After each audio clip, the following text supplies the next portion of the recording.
నడుస్తున్నట్టుంది. దాంతో ఫలితాలు ఒక రకంగా ఆధిక్యతలు ఇక మనం 10% 20% కొద్దిగా అటు ఇటుగా ఫిక్స్ అయ్యే స్థాయికి ఆధిక్యతలు వస్తున్నాయి. ఇప్పుడు వస్తున్న ఆధిక్యతల్ని మనం ఒక రకంగా తీసుకోవచ్చు. ఇక ఇదే ట్రెండ్స్ కంటిన్యూ అవుతాయి. అది ఎక్కడైనా కావచ్చు, ఏపీ అయినా కావచ్చు, తెలంగాణ అయినా కావచ్చు, లేదా దేశవ్యాప్తంగా కూడా కావచ్చు. ఇంచుమించు ఈ ట్రెండ్స్ ఇలా కంటిన్యూ అయ్యే అవకాశం ఉంది. మేబీ ఒక 10 to 20% వేరియేషన్ ఉంటే ఉంటుంది, ఖచ్చితంగా ఉంటుంది, లేకుండా ఉండదు. ఎందుకంటే 15 రౌండ్లు 18 రౌండ్లు కూడా ఉంటాయి. ఈ 18 రౌండ్లలో 1500తో కూడా మా ఫలితాలు మారే అవకాశం ఉంది. అయితే మోర్ ఆర్ లెస్ ఈ ట్రెండ్స్ ఇలాగే కంటిన్యూ అవుతున్న పరిస్థితుల్లో ఏపీలో ఎన్డీఏ కూటమి, టీడీపీ, జనసేన, బీజేపీ కూటమి ప్రస్తుతానికి 133 స్థానాల్లో ఆధిక్యతలో ఉంది. వైసీపీ కేవలం 14 స్థానాల్లో మాత్రమే ఆధిక్యతను చూపిస్తోంది. మరి ఇది ఇంకా ఎక్కడ దాకా వెళుతుంది, ఈ వేవ్ ఎక్కడ దాకా కొడుతుంది అనేది కొంచెం ఊహలకు అందడం లేదు. ఇది 133 కాకుండా ఇంకా చాలా ముందుకెళ్లే అవకాశం ఉందనేది ఎన్డీఏ నేతలు అంచనాలు వేస్తున్నారు. సర్వేలు కూడా అలాగే చెప్తున్నాయి. 150, 160 దాకా వెళ్లే అవకాశం ఉంది అనే సర్వేలు కూడా మనం చూసాం. ఇది ఒక అంశం. అయితే తెలంగాణలో పార్లమెంటు స్థానాలకు వచ్చేసరికి కాంగ్రెస్ పార్టీ, బీజేపీ నువ్వా నేనా అని ఒక పోటాపోటీ చూపిస్తున్నాయి. కాంగ్రెస్ పార్టీ ప్రస్తుతం 8 స్థానాల్లో ఆధిక్యతలో ఉంటే బీజేపీ 7 స్థానాల్లో ఆధిక్యతలో ఉంది.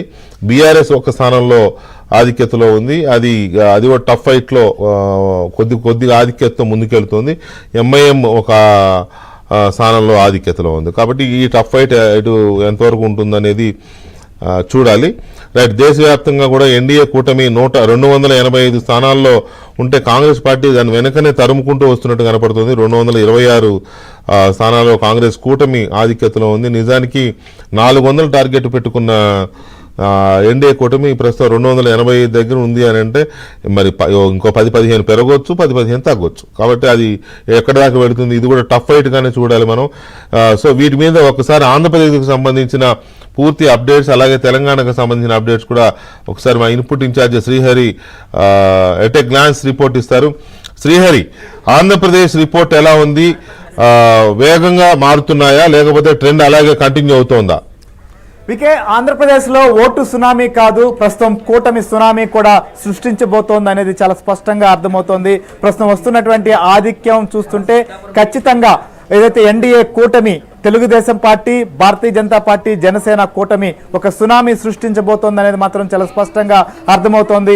ఇప్పటి వరకు కూడా మనం చూస్తే ఖచ్చితంగా టీడీపీ మాత్రమే సొంతగా 112 స్థానాల్లో ఆధిక్యంలో ఉంటే జనసేన 17 స్థానాల్లో ఆధిక్యంలో ఉంది. భారతీయ జనతా పార్టీ 4 చోట్ల ఆధిక్యాన్ని కనిపిస్తోంది. ఇక పార్లమెంటు స్థానాల విషయంలోకి వస్తే కూడా కూటమి మొత్తం కలుపుకుంటే 19 పార్లమెంటు స్థానాల్లో ఆధిక్యం చూపుతున్నటువంటి పరిస్థితి.